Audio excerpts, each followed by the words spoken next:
جامعہ اسلامیہ ریاض العلوم انواع نے صرف قرآن ہی کے ساتھ نہیں جوڑا، بلکہ قرآن کریم کی تفسیر حدیث سے ہوتی ہے اور تفسیر القرآن بالسنہ بھی کہا جاتا ہے۔ اس سلسلے کی ایک دوسری کڑی جامعہ اسلامیہ ریاض العلوم میں، چونکہ آئندہ سال بخاری شریف کا درس انشاءاللہ یہاں آغاز ہوگا اور بخاری شریف چالو ہوگی، اس کی ابھی سے پریکٹیکل اور ابھی سے طلبہ کو درس حدیث میں مہارت اور انہیں کامیاب بنانے کی کوشش کی جاتی ہے۔ بعد نماز ظہر کے طلبہ اپنے اساتذہ کی نگرانی میں تیاری کر کے 5 منٹ اساتذہ اور طلبہ کے سامنے درس حدیث پیش کرتے ہیں۔ اسی سلسلے کی دوسری کڑی محمد مزمل ناندیڑ کو دعوت دیتا ہوں کہ وہ درس حدیث پیش کرے۔ بسم اللہ الرحمن الرحیم۔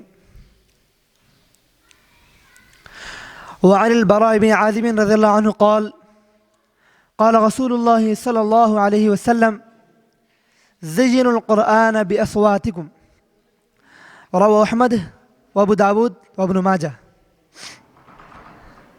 ترجمہ: حضرت براء بن عازب رضی اللہ عنہ سے مروی ہے کہ رسول اللہ صلی اللہ علیہ وسلم نے ارشاد فرمایا کہ تم قرآن کو اپنی آوازوں کے ذریعے مزین کرو۔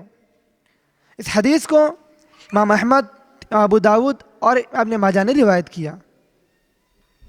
تشریح حدیث پاک میں قرآن کو اپنی آوازوں کے ذریعے مزین کرنے کی ترغیب دلائی گئی ہے۔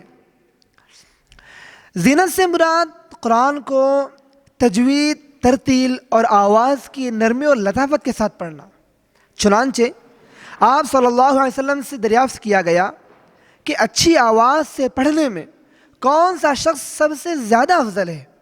تو آپ صلی اللہ علیہ وسلم نے ارشاد فرمایا، وہ شخص جسے تم قرآن پڑھتے ہوئے سنو اور گمان ہو کہ وہ اللہ سے ڈرتا ہے۔ پتہ چلا کہ ظاہری خوبصورتی کے ساتھ ساتھ باطنی خوبصورتی بھی ضروری ہے۔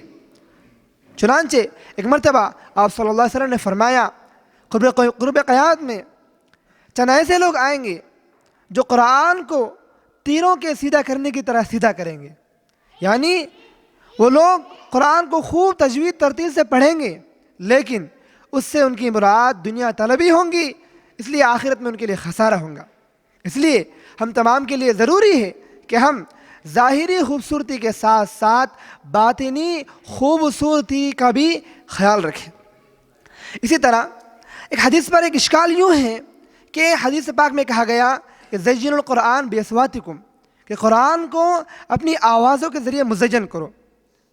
تب سوال یہ ہے، کیا قرآن بذات خود مزین نہیں ہے؟ تو اس اشکال کا جواب خود براء بن عازب رضی اللہ عنہ کی دوسری حدیث میں ہے۔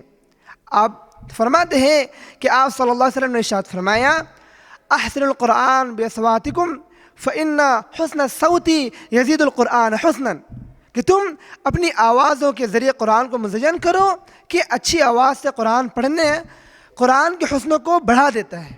پتہ چلا قرآن تو خود مزین ہے ہی، لیکن اچھی آواز سے پڑھنا یہ قرآن کے حسن کو دو بالا کر دیتا ہے، جسے اردو زبان میں کہا جاتا ہے سونے پہ سہاگا۔